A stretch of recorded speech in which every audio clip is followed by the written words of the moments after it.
Welcome to the Family Pictures Podcast. I'm Michael Branson Smith, and I'm here with Jim Groom.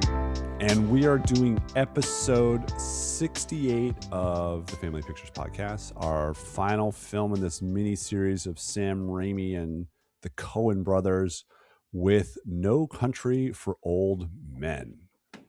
And friendo, what do you think of that idea? It is a dark movie. You know, in 2007, and I'm pulling this up now, I wrote a post about this movie. And I wrote a post basically, and I started with the quote, "Let me ask you something. If the rule you followed brought you to this, of what use was the rule?" And my title for the post was No Country for Men or The End of Cinema. And I was a new dad when I saw this movie. Okay. And I was like, I had a 2-year-old and several month-year-old.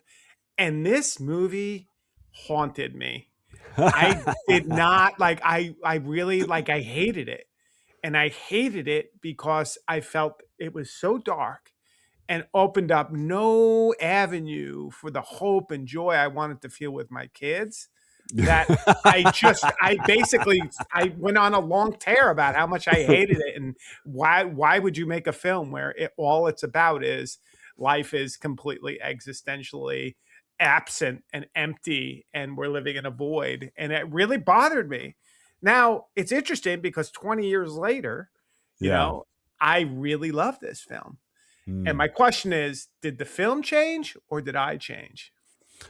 Well, I would suggest that this film says that you changed. And the idea is you just don't know what's coming, right? That's the lesson. And you didn't know it was coming, that you would actually love this, morose film about the best portrait of a sociopath or psychopath ever in cinema. And so says the professionals out there that study that stuff. And they were like this and then M. Yeah. Peter Lorre and M. So it's so funny. Yeah. So, you did a lot of great work on the production notes, and I think you should lead a lot of that. But the one thing I can contribute is what's so wonderful is how this becomes a vehicle that reintroduces one actor and really introduces another to the American audience. We have, Josh Brolin, who'd been languid in a bunch of average parts and, mediocre films for the most part since Goonies, where he was introduced to all of us. And he becomes a star out of this film, and he almost didn't get it. And the funny thing is, it's the fact that he became friends with two amazing filmmakers that he gets this role ultimately, right? With Tarantino and Robert Rodriguez, and participating in the Grindhouse series films, which the Robert Rodriguez version, and they pitch him to the Coen brothers for him, right? Well, basically, the funny story there is, and I know this because I watched the Blu-ray, which I highly recommend. Actually, it has a lot of different commentary and stuff, and so I got it. And it's beautiful. But one of the commentary is Joel Coen is sitting down with Megan Abbott, who's a crime writer, and he basically says, "So, when we first see, Josh Brolin's tape, we're like, oh yeah, Josh Brolin, no, we don't want Josh Brolin." But they're like, who the hell filmed his tape? It looks so beautiful. And so him and Ethan are like, who filmed this? We want to talk to that guy. And turns out Josh Brolin was working on a Grindhouse movie with Robert Rodriguez, and so was Tarantino. He wasn't filming it. He was just acting, and he filmed Josh Brolin's tape. And I think that's great. But then Josh Brolin pulled a William H. Macy, like we talked about with Fargo, and he hunted them down in New York City and said, look, I'm perfect for this part. Give me another chance. He read, and they loved him. So that's an interesting little bit. In fact, meanwhile, Heath Ledger's hanging out in Brooklyn with his kid. And if he decided not to do that, it would be a different movie. Yeah, and, absolutely. Heath Ledger would have done this movie pretty well, to be honest. It would not have suffered, I don't think. No, he's a surprise, Heath Ledger, what he's able to do. But I just love Josh Brolin in it. Oh, I me really love him. He's wonderful. And the Yeah. fact that he goes on to, you know, this is like you still see glimpses of his boyishness from like Goonies, but then he goes on to do another Coen Brothers movie and he's in True Grit and he plays Tom Chaney and you Right. barely recognize him as Josh Brolin. It's a Agreed. incredible performance, a transformative performance, and the voice he creates in that character and its meekness, but his ruthlessness at the same time. It's amazing, you know. And then he goes on to play Chigurh in the Marvel universe in Yeah. Oh, you Thanos. mean Thanos? Chigurh. Thanos is kind of an Anton Chigurh, isn't he? Yes, you're right. Right? So he You goes did. I on. see what you did there. You're right. Yeah. And a good piece here from the extras is actually Josh Brolin, to your point, he's so excited on set. And you know this because he Yeah. took recordings of everybody and he Uh-huh. made a secret documentary. And they're basically him, Javier Bardem, and Woody Harrelson Yeah. came together and they said, we want to make a fake mockumentary where we're talking about how evil the Coen brothers are. And so they essentially make this documentary that makes Joel and Ethan Coen complete monsters. And Yes. he is having so much fun. And Yeah. he knows that he hit the jackpot with this Oh, he's with movie. the Coen brothers. Of course he knows, right? He It's is like like, I made it. You know what I I mean? think I think Bardem basically knows this as well He because like does. there's a in the Wikipedia there's a note where they're terrified, both of them, that like they'll get fired at any moment because they're like, getting zero feedback from the Coen brothers. Whereas meanwhile, like Woody Harrelson comes in and does his performance and he's fucking up lines left and right. And then at the end of the take, they're like, brilliant, and the poor Brolin and Bardem are like, what the fuck? And another piece there, which is funny to set up the stage. So you have obviously Woody Harrelson, Javier Bardem, and you have Josh Brolin. But in many ways, the granddaddy of the bunch, kind of literally, is Yeah, yeah, Tommy yeah. Lee Jones. Sure, sure, And the sure. Coen brothers were like, he was such a pain in the ass. And the reason why they said that is because he was always right about everything. He Right. knew Okay. Cormac McCarthy's text inside out. He was like, you Mm, can't film West Texas and New Mexico. We got to remove this whole set. And, Ethan was like, he was so irritating because he yeah. was so right. And I Yeah. think it's interesting because really, Tommy Lee Jones sits apart as kind of like, I've been this rodeo. I know this. Like, we're going to do this right. I'm from West Yeah. Texas. I'm from San Right. Saba or whatever. I know this place. So it was a really personal project for him. And that's Yeah. an interesting piece to it. I really Yeah. liked. He comes across as like, the old wise man who's going to tell everybody what to do. Well, speaking of the mockumentary and the Coen brothers being monsters, I love this note you found where they were shooting the scene and they used the bolt gun and Joel tells his brother, it's like, I'm glad we didn't come up with that because they're like the violence experts, right? Like from Blood Simple on to now. And they're like, Jesus, what a diabolical idea from Cormac McCarthy. Exactly. And it's so funny how those two just finish each other's sentences while they're, because there's a great, interview with them and Megan Abbott, and they just laugh the whole time and finish each other's sentences. They're a joy to watch. And yeah, Joe was saying that Ethan came up to him. He was like, yeah, I am glad that this can't be pinned on us. And I think it's so right. The other thing that was cool is doing some of the research. So Joel was like, they weren't like, oh, Cormac McCarthy is the greatest thing in the world, which I thought they would be because they basically took his text and, Mm, a lot, like they made some changes, but that text is pretty much whole. They made some big changes, but we could talk about that. But the thing that's interesting is, they didn't really talk with Cormac McCarthy till after the movie was done because Cormac McCarthy said, yep, you can make it a movie. I don't care because a movie's a movie, a novel's a novel, and a movie's a movie. They're not, I'm not worried about it. Turns out he loved the movie. And so yeah. when it came out, they did this Time interview and it was the Coen brothers and Cormac McCarthy talking about the weirdest shit. Like Cormac McCarthy was like, I don't know about those foreign movies that are all highfalutin. And he's like, I can't get behind that Latin American magical realism. But he loved the scene that the Coen brothers introduced that wasn't in the book with the pit bull chasing Josh Brolin's character in the river.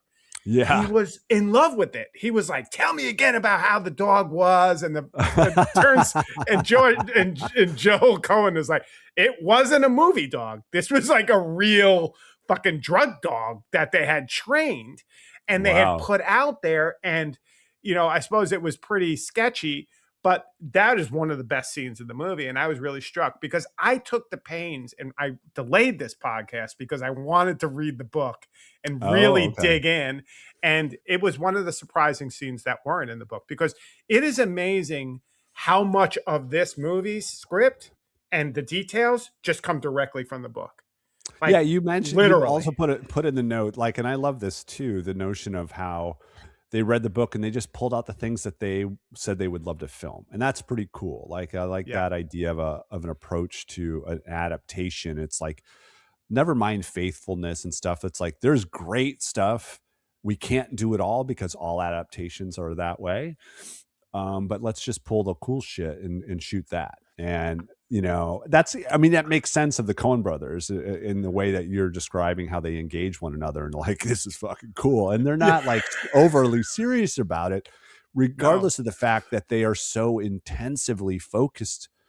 In watching this time, and this happens as we do these with the podcast now, I often read, especially if it's a movie I've already watched, I'll reread the plot from Wikipedia and some of the feedback in films, and the how much focus there is on this idea of certainty and chance, and it's a endless conversation point. And I think that was remarkable to me how much it's woven into, and obviously that's Cormac McCartney Yeah.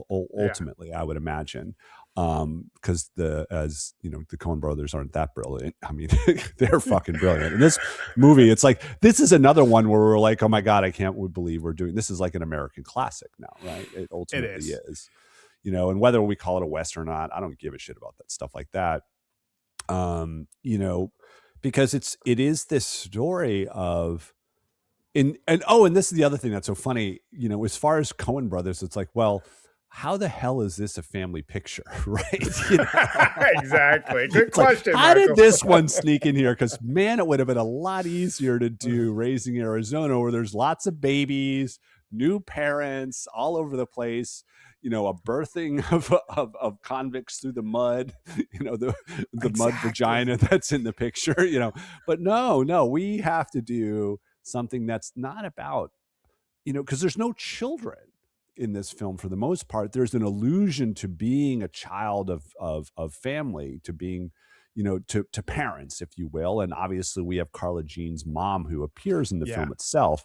But the idea of family is only through looking back at one's parents as older children, ultimately, in a lot of ways. And so that was kind of interesting as how this comes about, because it really starts this way too. Is Sheriff Bell is doing his monologue, played by Tommy Lee Jones, and he's talking about being part of a heritage, being part of a lineage of his father was a sheriff, his grandfather was a sheriff, and he knew other sheriffs that were like family sheriffs as well. And how they didn't even wear guns, and all the stories he loved, they all tell about times of enforcing the law and all the bullshit that they saw. And I'm sure, like, cops telling stories is not like unlike anybody else telling stories of horrible situations, but making it funny because they can't help but try to one up one another in that way, right? And so it all becomes humorous, which is totally in the funniest way. Is like, that's absolutely the Coen brothers wheelhouse, is seeing the humor in these really extreme moments of life, ultimately. Yeah, and I think in some ways this is their least, and it is funny. It has a lot of moments of funniness, Yeah. but the darkness of this film completely overshadows a lot of Oh, it that totally comedy, does. Yeah. right? Like, there is great comedy in this movie, but, like, it's hard to laugh, No, no, right? it's only funny that's funny these things because we're gonna get to the gas station attendant scene, and that scene is so haunting the first time you watch it. You're just so paralyzed for that man. Oh You're my like, "What the god. motherfuck is going on right here?" Right? Oh And my gosh. and the idea is though, but when you watch it the third or fourth time and you're really reading the script at the same time, and you're just like, "This is really, really, really funny." Um, but that's the thing is like, but you know, we're with this. I mean, to back to Bell though, to kind of talk about his. So we don't even think he's a parent either. We don't. You get a sense that he and his wife live alone. They didn't have children, right? Because or they never speak of them if they did. In the You book, know. they did have a daughter who died, Oh, okay, okay. but Yeah, they never mentioned that in the movie. and it's so funny too. You put in the notes that there's this whole thing in the book about how you know, he was a vet of World War II, and I guessed that. You know, Yeah. actually at first I had guessed that his parents must have been, but then I remember, oh yeah, this is a period piece from 1980, so of course he was the World War II vet himself. And the funny thing is, so he's telling also this story of you know a boy who's 15 who he puts to jail or puts to death has puts to get death, I can't remember, that kills his 14-year-old daughter, and it's supposed to be this emblem of violence he doesn't understand because they say like, oh, what a crime of passion, and that he had spoken to the boy himself because he must have interviewed him, you know, during the interrogation, and he tells the story. It's like, I knew I was going to kill from when I was very young, and I would, if you let me out now, I'd do it again. Yeah. And he's like, I don't understand that, and that's Yeah. the beginning of this idea of he doesn't get to live the legacy of what he imagined he'd get to live as his parents did and his grandparents did, as sheriffing without a gun, and it was a nicer time. And there's this nostalgia trap that's going to be important throughout this movie that we're going to be talking about. And that's really well said. And I really love the way you set up the first part of this podcast, and we should get into it because part of that whole thing is he opens up the question of, I don't know what to do with this. Like, Yeah. I don't know what to do with coming down the road. And if the question is, do you get on the road and engage? And there's this, like, from the beginning, this question at the heart of, Sheriff Bell's mission is, can he engage with this unknowable force of what seems like evil that's Yeah. just down the road that in many ways he's chasing? And Yeah. it's a great, because it is a chase movie. Like, he's chasing, both Shagor, but really he's also chasing the character of Llewellyn Moss. And they never do meet throughout the whole movie. No, But until he's dead. yeah, exactly. And there we could talk about his inefficacy, but like, yeah, that is a super interesting notion. And this idea of time is super important because there's always this sense of, are things worse now? Yeah. Or have I just changed? Which is kind of my opening to this. Like, I has the agree. movie changed or have I changed? Right? Yeah. Like, and that's where I think the sheriff tries to balance himself and understand, like, is there any objectivity I can hold on to say, yeah, things are worse?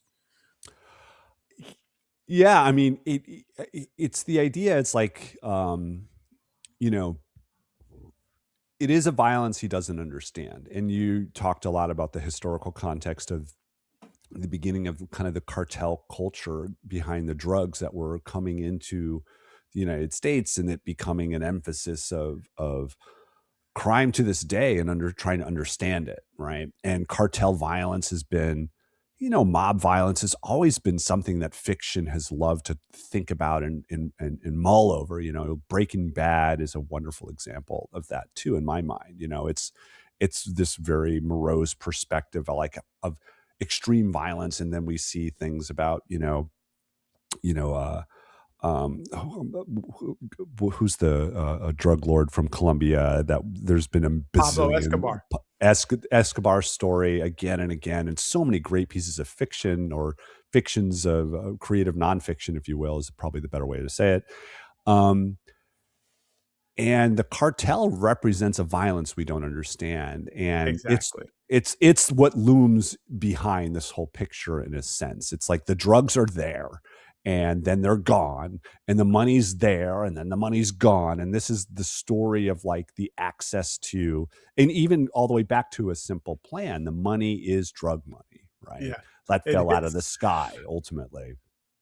Well, And and so the other piece there, but like because you nailed something I wanted to talk about is the Mexico narcos. So there's not only the one about Pablo Escobar. There's the one about the whole Mexico kind of buildup of their kind of drug trade and the cartels in the 80s. And one yeah. of the people they focus on is Pablo Acosta. And Pablo Acosta is the guy in this movie who's chasing down Shagor and Llewellyn. Pablo Mhm. Acosta, who's from the Mexico Narcos series, if people have seen that, Oh, is really? actually a Okay. great character in that Yeah. series, and he's the one who has his guys chasing down Llewellyn. So it is super historically accurate, and I think the Coen brothers asked Cormac McCarthy, like, how accurate is this book to the 80s? He's like, to a gnat's eye. Yeah, and the funny thing about this movie is it's like the drugs and the money and who's chasing who is actually confusing, Totally. right? Intentionally so, like to show how insane it is, because you have the cartel people that are chasing down the money and the drugs, but then there's Anton Chigurh, who's been hired by a money person who's also chasing down the money and the drugs. And then the money people also send another person in, the Woody Harrelson character, Wells, who's also chasing down the money and the drugs. And you're like, who's hiring who? Who's really? And then Chigurh is like killing people who seem to hire him. And you're just like, what the fuck's going on? Truly. And this goes just to go back to just, Sheriff Bell's like just not understanding the world he's living in now, and the policing of this world. He doesn't get it, which is so interesting to think about, because Josh Brolin later on in Sicario becomes the avatar of, he understands how to police this world, right? As Totally. this ruthless CIA agent. It's like, we sick the sickest monster on the monster, right? You fight the monster with another monster ultimately, which is something Bell would never understand, No, right? no, I agree. And so, I think we can hold off to the rest of Bell's story, because the idea of this, you know, waxing poetic about the past, is we should hold on to how it kind of is resolved in his mind. And there's a few different ways. There's two important final moments, but instead, I think we should kind of go on to, we can either go on to Llewellyn or the gas station attendant in the introduction of Anton Chigurh. And I don't know. You tell me. Flip a coin, Jim. Which one should we do? I want to. Yeah, exactly. I need to know. I need to know what I'm flipping for. No, but yeah, I really want to talk about that pivotal scene from the gas station. It is such a great scene. Oh, it's so important. And so another big part of the story here that's blended into, this idea of the past, is the past also represents, obviously in his mind, a simple life lived. You find a wife, you have kids, you raise them, then they take care of you in your old age, and the cycle continues over and over. And the simple life that is one that people all live by, there's rules, which you've already alluded to. There's rules to this simple life. People are polite, right? People Yeah, can banter. And that all seems fine until a monster enters the room. And it's a monster that you don't recognize. Like, if the gas station attendant had seen, someone come in with a gun to hold him up, he'd know what to do. He'd put his head to the side. He would pretend like he doesn't see him. He would offer the money, and he'd be on his way. That's a monster we recognize.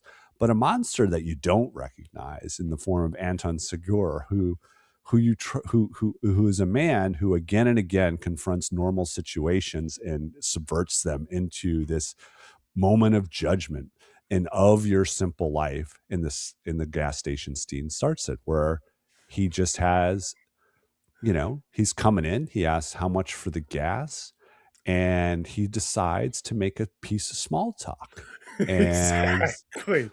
And and you the see Shigure just as soon as he starts, you see him something in his yeah. mind click. It's so great. Yeah. Y'all getting rain up your way? Right? That's how it starts. What way would that be? Right? I mean, I could read this entire script Brendo. because and it's just I seen you as from Dallas. What business is it of yours where I'm from? Yep. Friendo. And this is the beginning Brendo. of like, he's like, whoa, whoa. I thought I was just making small talk. And he literally has to say that. He has to say, it's like, what am I doing here? I'm just a man who's and I love this where he tries to say, uh, if you don't want to accept that, I don't know what else I can do for you. Like he tries this, like, dude, it's like he tries to take control, thinking he understands the rules. It's like, hey, don't be an asshole, if you can't accept that. And then he just takes it up another notch. It's like, what do you mean? What do you think I'm accepting here? And he's like, well, and then he's trying to push it aside. He's like, okay, this guy's fucking nuts. And it's like, what can, where there'll be something else? It's like, I don't know. Will there, Will there and be? it just ratchets up and ratchets As up. he's eating peanuts or something like Yeah, that. yeah. And the thing is, it reminded me of the Pulp Fiction scene. It's like, say what again, and he starts to like, it's like, what? What, motherfucker? Do you speak English? And the funniest part of this as it starts to escalate, because I did find some humor in it this time around or the fifth Yeah. time around, and it was like, you don't know what you're talking about, do you? Yeah. And that's that whole breakdown of any sense of communication. And Right. like, which is a big part of, I think, the novel, but also the movie. And Coen Yeah. brothers deal with communication, and you saw it a lot in Fargo. And there's a Mhm. moment of complete breakdown. You don't know what you're talking about, do you?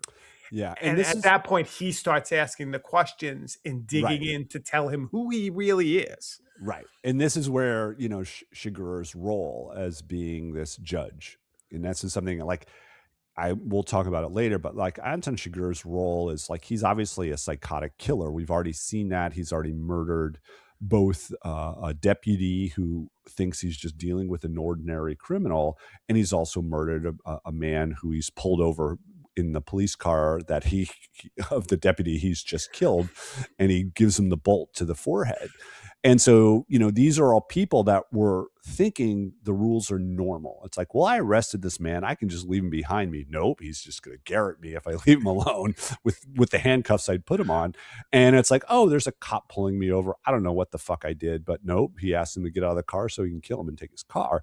And so these are the same thing. And we realize that's the stakes. We know the stakes as Anton Chigurh says, like, and he starts to interrogate his ordinary life. And this is the thing that's the most important thing, because he talks about how the man says, well, I lived here. We raised a family in Temple, but and now I'm here, and this is my father-in-law's place, and he's like, so you married into this business, and and and he's like, well, if you want to say that, it's like, I'm not just saying that. That's a fact. Like, what the fuck's the matter with you?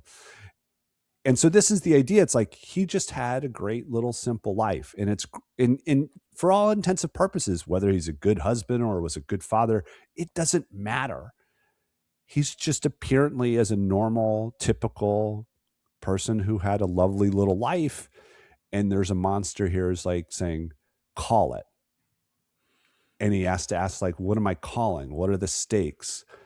And what am I putting up here? And that's the name of this episode. It's like, you've been putting it up your whole life. Like the idea is like your whole life is chance, motherfucker. Now pick.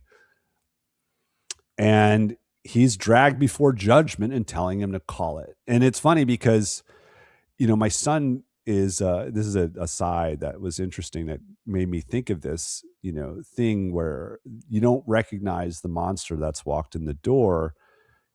My son's trying to be he's becoming an EMT in New York City, which sounds fucking insane, by the way. Insane. you Wow, good know, for him. and he's working for a company. He's got his license. He did the class last summer, and he's finally doing the work this summer.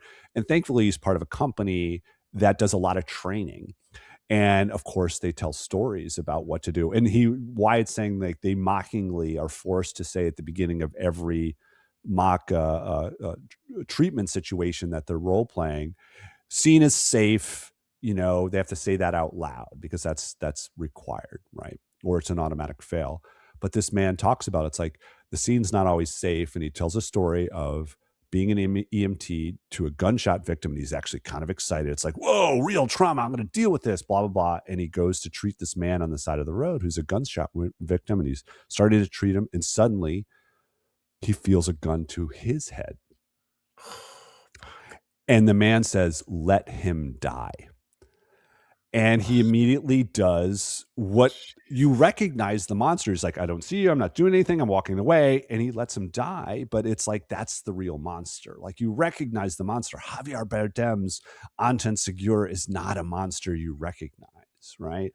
And that's what makes him so effectively scary as a killer and as a person who's a judge of normal life, because he thinks he's a righteous, godlike character in this film who's judging family, and he's putting his wrath down, and he's not just a wrathful god. He pretends like the coin flip is your choice, is a way of you maybe getting out of my wrath.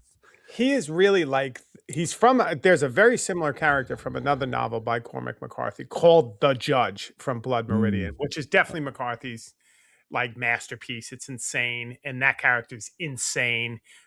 Amazing. But I don't know if you've ever read Flannery O'Connor. No. But Flannery O'Connor has another character called the Misfit. And one of the things the Misfit says to this character who he's about to kill is, you would have been a great woman if someone had a gun to your head every second of your life. And that is like this idea of what it means to be in that moment of judgment. Mm-hmm. And that's an interesting thing to me. So think about the guy behind the counter who's just running a regular day, and then at this point meets a monster and comes to meet essentially his maker. And, whether he's going to decide if he's going to live or die based on a coin toss is absolutely insane. And I think the way they build this up and do this, and it is kind of a real tradition in that Southern Gothic idea that Cormac McCarthy, I think, is taking from Flannery O'Connor. And then here the Coen brothers make it so memorable in film. And It's interesting because it's like another scene from their film Raising Arizona. When William Forsythe goes into a gas station attendant, it's almost like the same shot. Yeah. And he says, hey, do you have any of those funny balloons? And the guy says, not unless rounds funny. And that's the thing. And that's a very but then you take that same scene and then you have, every existential angst of meeting your maker at the counter. It's just such a different, it shows you how far they've come in their ability to kind of, come to terms with what I think is one of the great existential films I've ever seen. And I think that's why I'm liking it more and more. Because you're an existential man now, Jim. Yeah, because we're just getting old. We're getting old. Exactly. I mean, and there's really something to that. Like, it's obviously, hitting the nail on the head, right? With the name of the film. And you are just in this time where you're hearing about friends that are dealing with various things in their lives, and and death is around the corner for many, and whatnot, and there's trauma that you don't expect and you have to manage. And that's where we are. I mean, we already talked about last week, or 2 weeks ago, when you almost fell off a cliff, Exactly. Truly. And it was so, to your point, you weren't there. You couldn't recognize it. It just came. And these things come somewhat quotidian, but then they change your whole life. Right. And that's they don't say it this way, but it is the way I think the modern version of the coin flip is life gets in the way, doesn't it? Exactly. You have your plans and, all these things you want to do, and then life happens. And that's where the righteousness of Shigur is annoying, because there's parts of it that are right? It's like life just gets in the way and you don't know what's going to happen. And so our next kind of major character, Llewellyn Moss, is someone else who sees himself in a lot of ways as in control and can navigate complex, situations. And Lewin Moss, played by Josh Brolin, is so wonderful, and he's introduced as a character who's hunting, and he's shooting some sort of antelope that's not an antelope, or and he catches it in the shoulder blade instead of in the heart, so he has to pursue its blood trail to try to find it and give it an honorable death, I guess. But instead he finds a different blood path, and this blood trail, and it's of a dog that's limping, and he's like, what the fuck? And he follows that, and he just happens to find a bunch of vehicles. He's just the man who happens to find it. But that's the story here. It's like his coin flip, because he's run into this situation that is incredibly complex, where there's this literal quote unquote Mexican standoff that's happened, for Yeah. for drugs and money. And he thinks he understands how to navigate this. He's a Vietnam War veteran, which he uses to great expertise to help him get back across the American border later on, while wearing a medical robe. Only he has no clothes. And he has skills. He's a welder. It's like, if it can be welded, I can weld it. Right? Exactly. When Carson Wells is like, grilling him in the hospital, and he's like, I can, like I said. But the thing about Llewellyn Moss that's super interesting is, he, to your point, Chance, the role it plays in this movie, Chance on this, dog that takes him to this space, and then he sees all this. He kind of follows another trail and finds the money. And there's a certain amount of tracking ability, and then Chance. Yeah. No, But he's then, a skilled man. right. But then he goes home, and you get a look at his home life. Uh-huh. And his home life is so very happy. It's clear that his wife loves him when they're Yep. on the couch, and he's Yeah. making a joke about, I'll take you into the bedroom. And If you she's keep like, that. exactly. Yeah, it's a great joke. Like, it's such a wonderful moment with And she's like, he and big talk. yeah, Kelly McDonald's like, big talk coming from you. If you keep, and she's like, if you keep that up, I'll take you back and screw you. And Yeah, it's banter of a healthy relationship. You get a sense, right? absolutely. They're happily married. And it's kind of like a simple plan, right? Yeah. Once the money comes in, everything changes, right? Like, in fact, Hmm. Llewellyn and his wife don't really see each other much after that. He's now on this kind of trajectory, right? To Let's talk a little bit about his decision to go back to Oh, I the know. scene of the crime. What do you make of that? I mean, I think it's like, what's the quote from Carla Jean's character to Sheriff Bell, where he basically says, you can't stop him from doing what he's going to do. It's something along those lines. It's like, when Llewellyn gets something in his mind, he's going to do it, no matter whatever the idea is, whether it's good or bad, he's going to do it. And he knows it's something stupid, because what does he say I'm himself fixing to to his do something son? dumber than hell. Yeah. And he literally knows he could get killed, and basically he's taking water to the man who's just the only alive person he came across in the standoff between the drug runners, who's clearly dying, and he's saying agua agua. He just wants water, and he's like, well, I'm going to go back. And so the first thing is he steals money, and so it's greed. But then he tries to do something decent, which brings him back to the scene of the crime. And yeah, I don't know what to make of it. I mean, it's obviously a poor decision. It's like the simple plan decisions are all stupid. Exactly. It's like Billy Bob Thornton, like, telling the cop that it's like, we saw a plane, and he's like, why the fuck did you bring up the plane, you idiot? Exactly. I thought the same thing. I'm like, this is very a simple plan. Like, Yeah, what could be him getting away cleanly with 2 million, because they would have no idea who he was, wrong. right? Becomes an Well, there absolute is the problem. tracker. There is the tracker in the box, in the That's bag. true. Good point. Actually, yeah. But the tracker had a limited Yeah. range, as we learn later on. It's That's like, right. it's not like this GPS driven piece of modern technology. It's like a little shortwave radio that only has a radius probably of a few miles. And so the beep beep beep doesn't go off unless you happen to be near the money in the first place, which we Yeah. learn later on. No, good point. But I do think that's like, Llewellyn in that regard, Yep. he's a really lovable character right Yep. away because, like you said, he's not only greedy, he's also decent. He Yep. has a good relationship. Him and his wife seem very happy. And then, he's thrown into this complete, like, I don't know, nightmare chase where the devil is on his trail and he's just trying to survive, right? And like you don't even get a sense anymore that you feel like, oh, maybe he has a chance. Maybe he has a chance, despite everyone in the movie saying you don't have a chance. No, including his wife. And one of my favorite things is like he's telling his wife, it's like, you got to pack up, and go stay with your mother because they're going to be after us and we have to go on the run. So that alone is the beginning of the failure of their relationship and in his understanding of how the world works, even though he's seen a lot. I mean, he was a Vietnam War veteran, and I'm sure he saw it a lot. He's seen violence, so he knows Sure. violence and he knows how to navigate it to a certain extent. But it doesn't mean he gets to control the situation, does it? Right? It's No. like, and he goes to shitty motel after shitty motel to hide out, and he ends up dead in one eventually. Yeah. And there's a point at which he finally realizes, like, oh, dumb shit. You're being tracked. That's how they found you. Like he Yeah, didn't figure that out. He figures that out too late, right? yeah, Shigor is on his tail. But it's interesting because it does bring up where there isn't no certainty, even though he's trying to.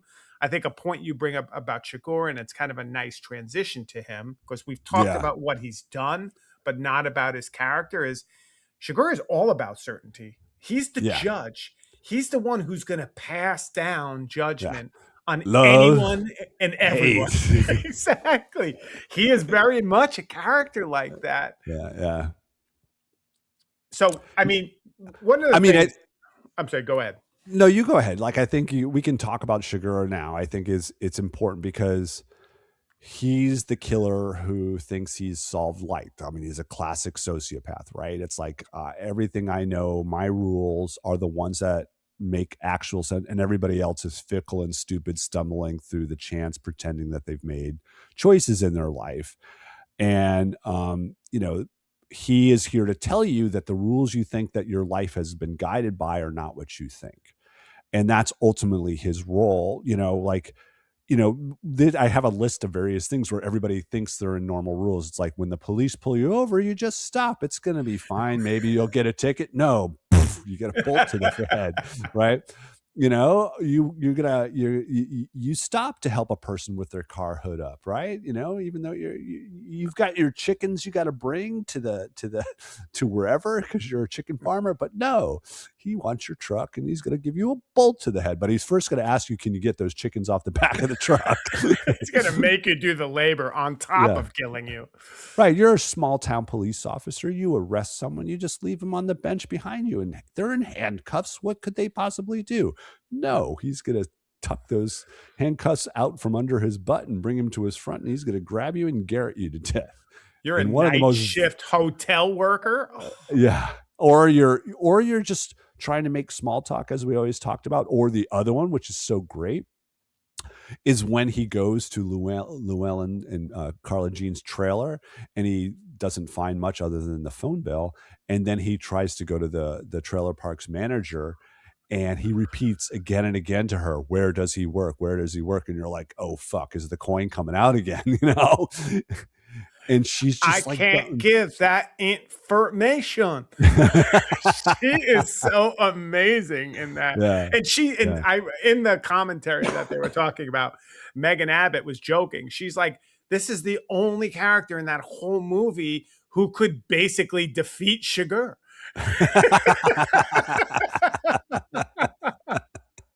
Which I think is hysterical. Yeah, I yeah, can't yeah. give out that information. And she's just great with that hair. Yeah, And she yeah. also said she's the only one who has crazier hair than Sugar. Yeah, I love how Javier Bardem in his Oscar speech brung up his hair. It's like, Supposedly, it really like tortured him, like having oh, to walk around because it was his real hair. And like he really felt almost like that, he's like, I'm not method acting. He's like, but when you play this character and you look like this character, you start to feel like the character. And you have this really awful bob cut that makes you feel like you're from another planet. Oh Yeah, my it's God. true. And clearly he put like a bowl and he cut his own hair, but because one of the things we learned about Anton Chigurh, to come back to him, is like he knows how to take care of himself, So when things go awry. he's great. Yeah. I mean, but let's think about it because we are talking about this in relationship to Raimi and Fargo, right? And so, do you remember the scene when Steve Buscemi's like, I got everything under control, pulling over the car, and the guys, and everything goes wrong. And he says to Steve Buscemi, step out of the car, sir. Step Yeah. out of the car. Javier Bardem says that same line the same way. Oh Step out yeah. of the car, sir. Yeah, Step out yeah. of the car. So there's this like weird switch going on between Fargo and No Country for Old Men. And it's interesting to think about those two films in relationship to one another because on the surface they're very similar films, right? They're films about money, they're films about, something gone terrible, a deal gone terribly wrong, right? They're films about like the implications of that. Let's just think about the wife and, all that happened with her not having any control, and Llewellyn Moss's, wife in a very similar situation for choices he made. Like there's a lot of things, but one seems to have a world where you could like almost return to, like the world of Frances McDormand's character and her husband, even if it's, you know, it's somewhat like normalized, but it's there. That world doesn't seem to exist in No Country for Old World. Oh man, No, there's no it's returning to something safe and wonderful at the end. Like the Francis McDormand character tries to understand the monster, which is what's that exactly. character? The blonde headed actor, Yeah. What is his and name in that? Yeah. anyway, what he's just like, just for a bunch of money, like she gets to judge him safely from the front of her car with a nice panel. He's handcuffed and there's a cage between them, right? So he can't become Javier Bardem and Garrett, her, and so she gets to finish her life and have this baby, and have her husband have some success with his painting of a duck on that makes it to a Yeah. postage stamp.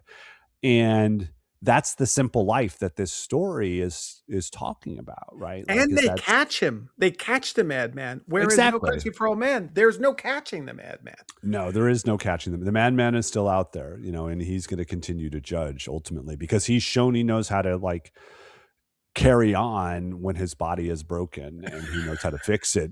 All you have to do is just shove a little Molotov cocktail in the back of a tailpipe, and then everybody's distracted, and you can get all the drugs you want out of the pharmacy.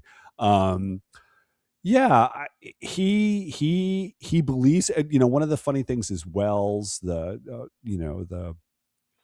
Woody Harrelson, Carson Wells, Woody Harrelson character, in his conversation with Llewellyn Moss, is saying like he believes, because he's met Chigurh and lived beyond it. Like they're like they're both trackers. They live as he thinks the rules are. Like, we are doing the same career. I'm Yeah. also someone who goes out there and tracks down money and willing to commit violence where necessary.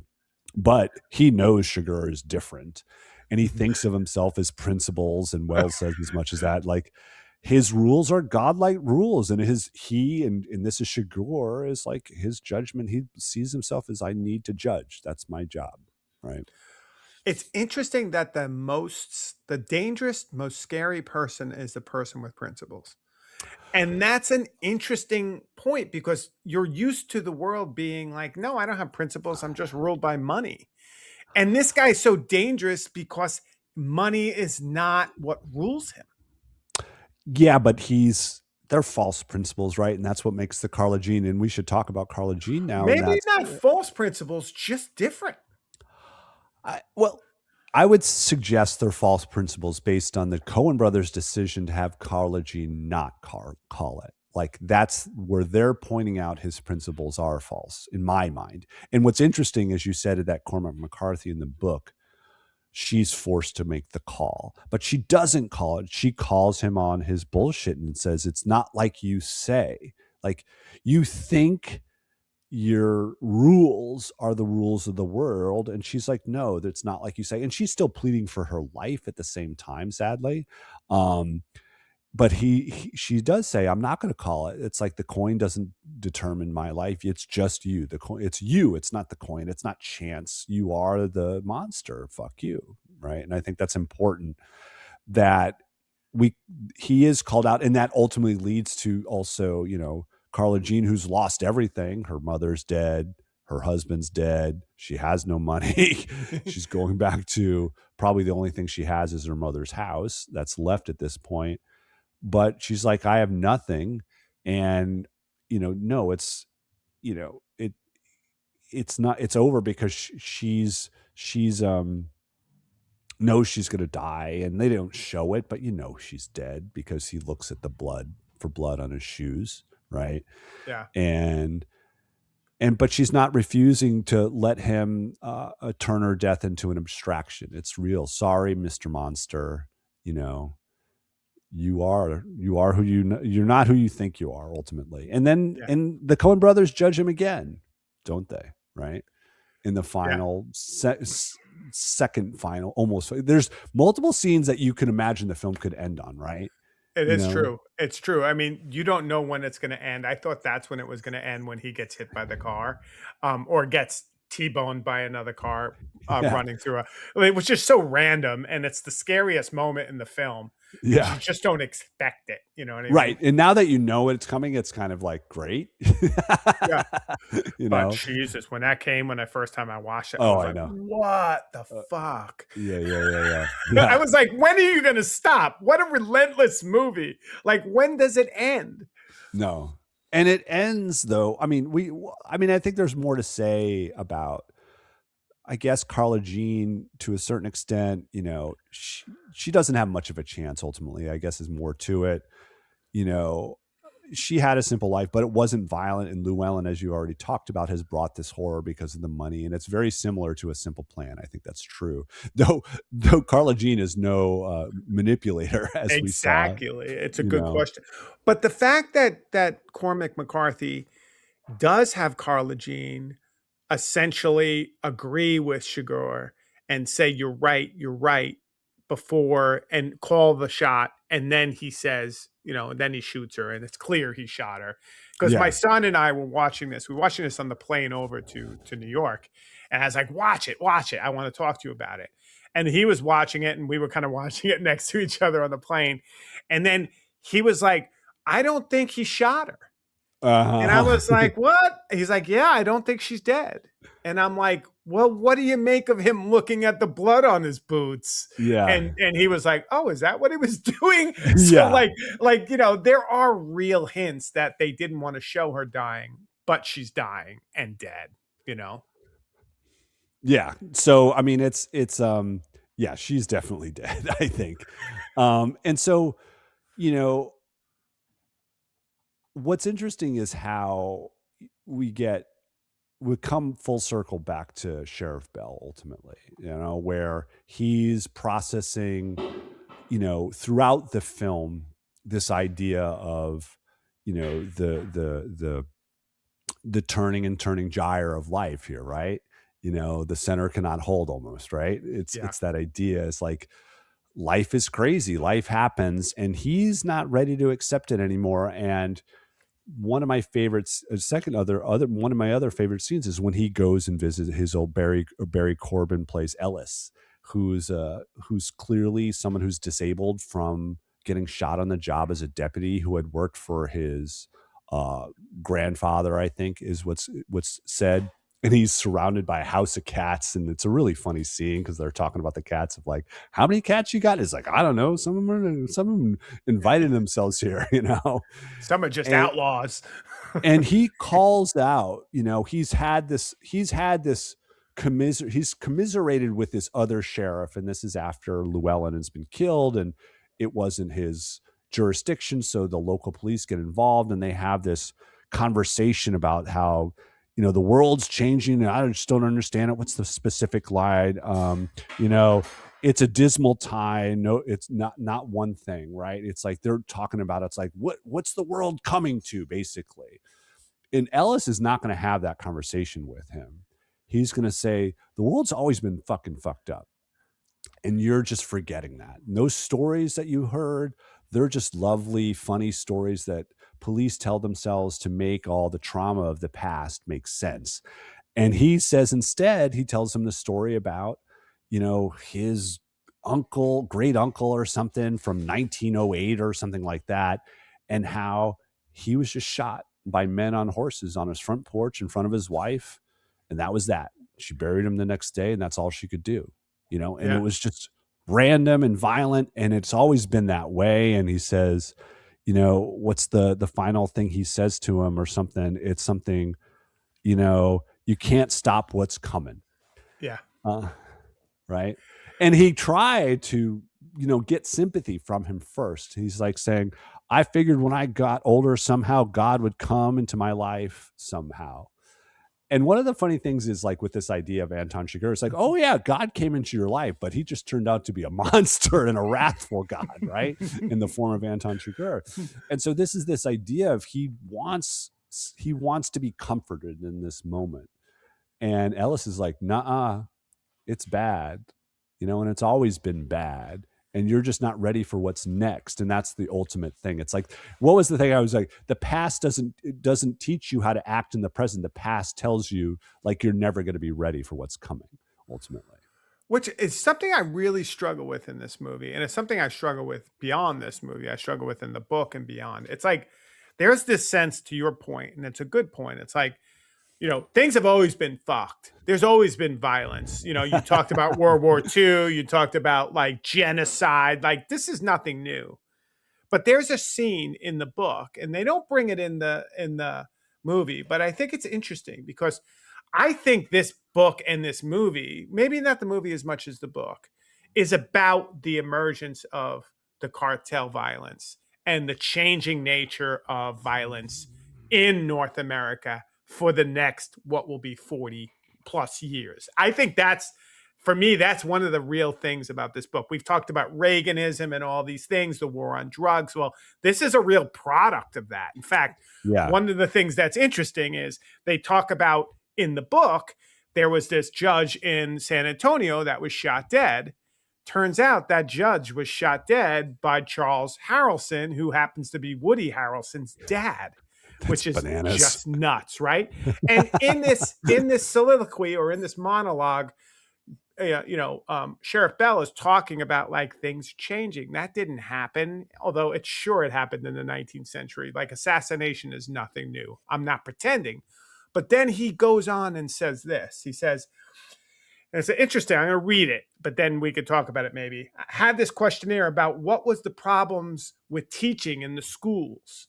And the biggest problems they could name was things like talking in class and running in hallways, chewing gum, copying homework, things of that nature. So they got one of them forms that was blank and printed up a bunch of them and sent them back out to the same schools 40 years later. Well, here come the answers back: rape, arson, murder, drugs, suicide. So I think about that because a lot of the time, ever when I say anything about how the world is going to hell in a handbasket, people will just sort of smile and tell me I'm getting old, that it's one of the symptoms. But my feeling about that is that anybody that can't tell the difference between raping and murdering people and chewing gum has got a whole lot of bigger of a problem than what I've got. And I can't help think right now, like when we're talking about school violence and mass shootings and all these things that, like, even when we were kids in school, weren't a reality. Like, is there not a qualitative difference? Like, is not violence in our relationship to everyday violence somewhat like, is not Sheriff Bell in this passage right? Like, maybe, I don't know. Like, I struggle with that. I'm not saying, everything's the equal, all things are equal, or things are necessarily worse now. But I struggle with this idea of, have we built a society where this kind of violence finds its way into our life in kind of these quotidian ways. I mean, a school shooter is almost like you being at the fucking gas station and the monster coming in, right? It's like we're in that situation now on the regular. We're all prepared for it. Yeah, I mean, yeah. The funny thing that I read this in your notes and was trying to make sense of it, and there's two things I thought of is like, of course, the violence in school. And we, go back to what is the seminal like school shooting that we all think about. Now, there's really two. There's the one that Sandy, there's Sandy, Sandy Hook, but before that was Colorado too, which was the Michael Moore movie was all about Columbine. Columbine, and so sure, that's horrific, and we are living with that. But at the same time, as a society, even though we're doom and gloom about where we are and what's going on, we live, you know, to a certain extent, healthier and better lives. Most of us. Now there's the income disparity, but this is Yeah, the thing that exactly. but Sue, that's the real point. And the second thing I thought about, it's like, where is the violence born out of? And that made me go back to, this is yet another boomer conversation and pulling the ladder up from behind you, right? Okay. And this idea of like, because this is connected to the Reagan 80s, where there's this massive transition of, wealth into the public sphere to wealth and back to the private sphere. And inevitably, where does private sphere money go? It goes into people's back pockets whenever they possibly can. And those back pockets just got really, really fat and very, very limited to people at the top. And so the public sphere has been disinvested in ultimately at the same time over these decades in which school violence has increased. And so that's where my mind went to when I was reading this quote. It's like, yes, it is a new violence, but it's also a context of neglect that has gone on for decades. And I Right. think I like that, because one of the things I struggle with in this movie and in this book or whatever is I understand this broad abstract notion of judgment, and it's all coming and your time is up, and when it's up, but then it's also like, what are the specific like historical facts in our moment that we can hold on to and hopefully change it? Because the darkness of this movie and of this book can be overwhelming, right? Like there is this Yeah. sense that like it's coming no matter what happens, Shagor is coming for you. And like there's that darkness to it that I want to resist. And I want to resist because I was a young father when I first saw this, but also as I kind of grow old and I want to watch my family grow up, but I also don't want to think my kids are going into a world that's necessarily just more and more dark. I don't also want them to live in a place where they can pretend this isn't a reality. But I think all the factors that you talked about that are socioeconomic and that are real are kind of, for me, what undergirds the novel in a way that all the shit about fate and chance, I don't care. Like, I'm Yeah. not interested in that. I'm interested in what is the world we've created where these novels and movies seem to resonate so strongly. Yeah. One of my favorite things my wife and I used to say when we were, we've been together forever, almost 30 years now. And early in our relationship, and this comes to kind of this idea of the dream of security. Like we used to say to one another all the time, like, where are all the grown-ups? Like that, to help us figure out what's next to do in life. And I think that's kind of the message of the end. It's like, he talks about, Sheriff Bell tells his wife of these two dreams he's having. The first one's an ordinary dream of losing money that his father gave him. And it's like, what's that? He's lost his legacy, blah, blah, blah. But the other one is this idea of like, it's in olden times. I'm dreaming and my father passes me on his horse and he's got a fire horn and he's going to keep the fire and he's races ahead of me to light the hearth. And I'm going to come home to this safe space. And then he says, but I woke up, right? Like Yeah. it's like that idea of security is only it's a fiction. But the idea is like, we don't know what's coming. You can't stop the future from happening. But the idea is I hope that our children and our children's children are going to navigate it successfully, one way or another. And they will do their own, we're all the grown-ups moments, and figure out how to have hopefully nice, simple lives like that. the proprietor had and has, thankfully, because he doesn't get judged wrathfully in the end. And it was plain, and he had babies, and his babies are back in Temple, maybe being school teachers or firefighters or whatever the fuck, or maybe like they're becoming moguls. I don't know. It doesn't matter, It's just, and the idea is like, you want to be around. And that's the thing. It's like you said, you want to be around to see what they do rather than lament, like, how are they going to deal with it?